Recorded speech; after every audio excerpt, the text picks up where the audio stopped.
Hello everyone, welcome back to our channel. I'm gonna give you a little update on where we are. I haven't posted a video in a couple weeks. I'm still waiting for parts, so I'm just gonna give you a brief update.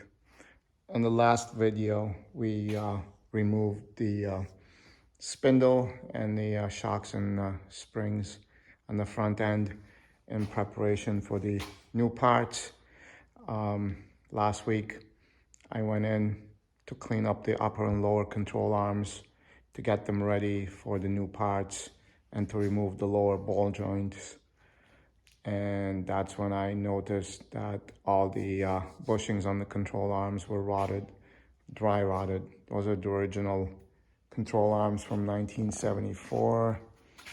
So first I started by ordering replacement bushings from Summit and also sway bar end links, since the end links I've installed back in the early 90s when polyurethane bushings were just getting more popular. One of them had cracked, so I figured I'd order replacements, and I did. And then my friend came over to help me remove the control arms, and then while we're removing it, he suggested I just go and get tubular control arms, upper and lower. So that's what we did. We ordered a set of uppers and lower control arms, CPP control arms from Summit. And they came in fully assembled with bushings and ball joints on the upper and lower. So it's very, very hot here in New England. It's too hot to work in the garage, so I'm gonna wait until the heat goes down a little bit next week, and then I'll start cleaning up the mounts for the control arms, sanding them, giving it a coat of paint, and then starting to assemble. In the meantime, I figured this is a good time to do some comparison. I prepared a little sheet with the parts for the front end, and I'm just gonna weigh each part and then compare them and then find the difference and see if we're gonna make any difference in the weights between the front and the factory fronts and the aftermarket parts we got. And then these are the new wheels. We got the 18 by 8 in the front with 255 45 18, and then the rears are 18 by 9.5, 295 40 18. I'm gonna weigh those against the honeycomb wheels, the factory ones, and see what the weight differences are between the two. So I'm just gonna use the regular bathroom scale, and some of the parts are too light to go on the scale by themselves. So what I'm gonna do to equal it out, I'm just gonna weigh myself and then just use every part. I'll carry every part and then get on the scale and then subtract my weight out of it so we can have the weights. So here we are. Let's see. So I'm at 168.6. I'm just gonna write it down so I don't forget. So I'm gonna start with the upper control arm. Here's the factory upper control arm.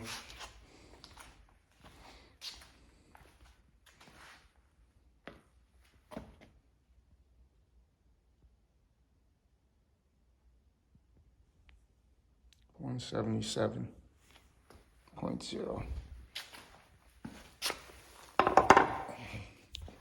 So I was 168.6. So 177.0. I'm just gonna write it down like that for now. Then we'll go to the aftermarket upper control arm.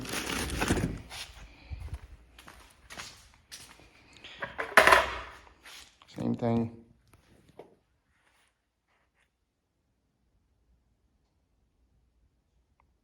178. This has the ball joint already on it, so just write down 178. Next, we'll go to the factory lower control arm.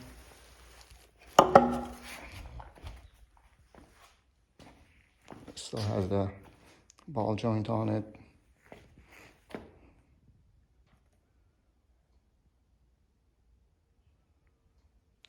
.0.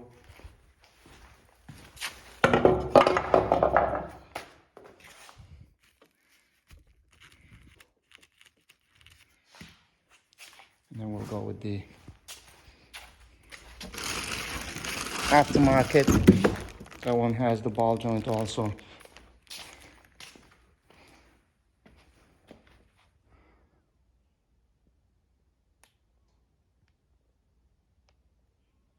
$179.8.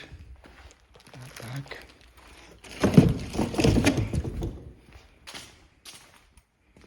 I'll just write 179.8. Next, we'll go with the factory rotor.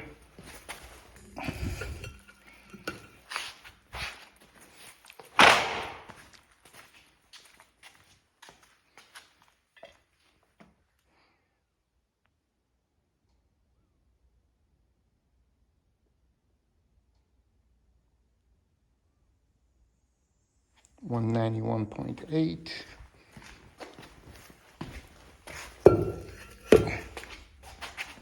That's right. 191.8.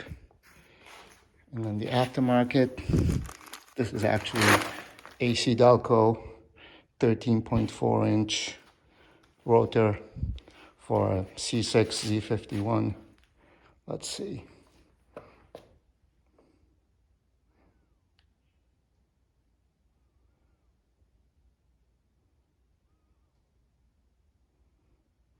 $191.4.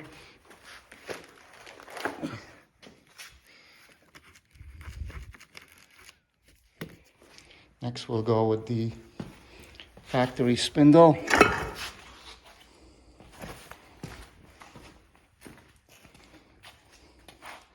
The factory spindle.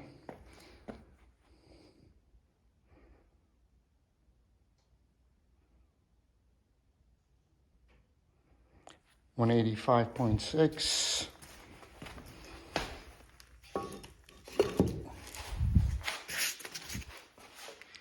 $185.6. And then this is the aftermarket CPP C7 hub. The CPP spindle, C5 spindle for the second gen F body.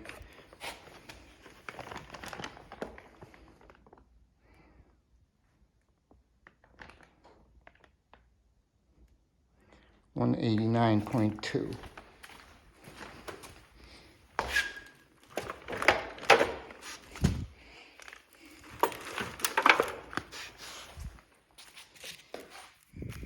$189.2. And then this is the factory single piston caliper.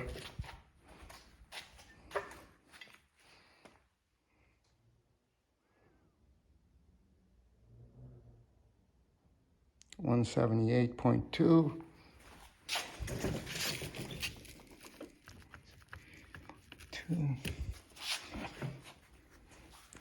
And this is a Corvette 2012 C6 Corvette caliper. It has the Z51 abutment bracket on it from Core 3.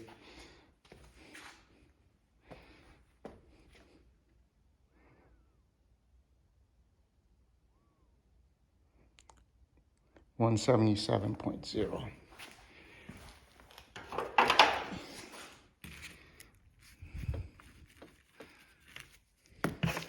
So I'm gonna add those up and we'll see what the differences are. So after finding the differences between my weight and the weights of the parts with me, we come to the conclusion as shown here. The factory front end, each side is 74.6 pounds, and the aftermarket parts come out to 72.4 pounds for a weight savings of 2.2 pounds roughly, which is, considering the size difference between the aftermarket rotors, calipers, and the factory rotors and calipers, that's pretty decent amount of weight savings. You know, the factory is 11-inch diameter rotor. The C6 Z51 is 13.4 inches. So that's quite a bit of difference. And then I'm just gonna put the, this is the factory caliper. Single piston next to the Corvette 2-piston caliper. So, I mean, the size difference is quite a lot, but that the smaller side doesn't equate to much less weight. So here are the weights, and then I'm gonna right now get the honeycomb wheel and weigh it, and then bring the front wheels, and then I'll bring the rear wheel also and weigh it and see what the differences are. So here's the factory 15 by 7-inch honeycomb wheel with BF Goodrich 255 60/15 radial TA. Let's put it on the scale and see what it does.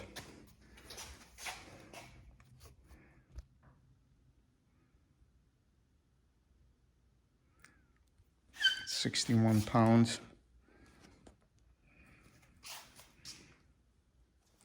Now this is the 18 by 8 US Mags Rambler wheel with the 255 45 18 Nitto tire, 555 G2 tire.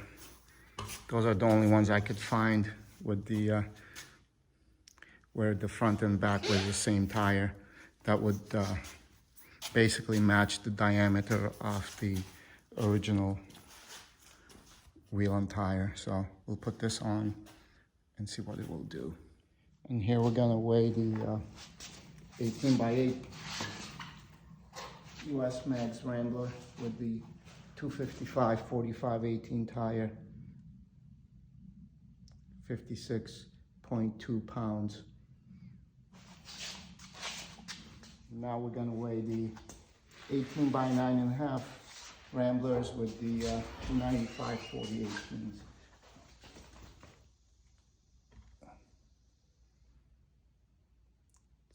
$62.2 pounds.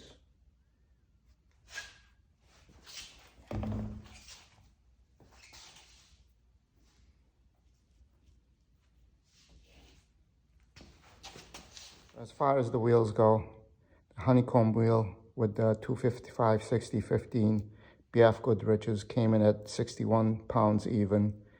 The front on the aftermarket 18 by 8 with 255 45 18 Nitto 555 G2 tires came in at 56.2 pounds, which were 4.8 pounds lighter than the factory. The rear 18 by 9.5s with 295 40 18 Nitto 555 G2s were at 62.2 pounds, which were 1.2 pounds heavier than the honeycomb wheels. So as far as the front end is concerned, after everything is put together with the aftermarket parts, we're gonna save 2.2 pounds from the control arms, rotors, calipers, spindle, and 4.8 pounds from the wheel and tire package, for a total of 7 pounds per side, which is, considering the amount of larger rotors, calipers we're putting in, and the amount of, I guess, modern technology going in, that's a pretty good bonus on it. 7 pounds per side unsprung weight. So this is the update for now. It's too hot to work here, so I'm just gonna post a video later on, either tonight or tomorrow, and then hopefully next week is forecasted to be cooling off a little bit so we can resume work. And most of the parts will be here to start reassembling the front end, and hopefully we'll get the brakes bled, the new suspension in, and we'll get the car back on the road. Thanks very much for watching.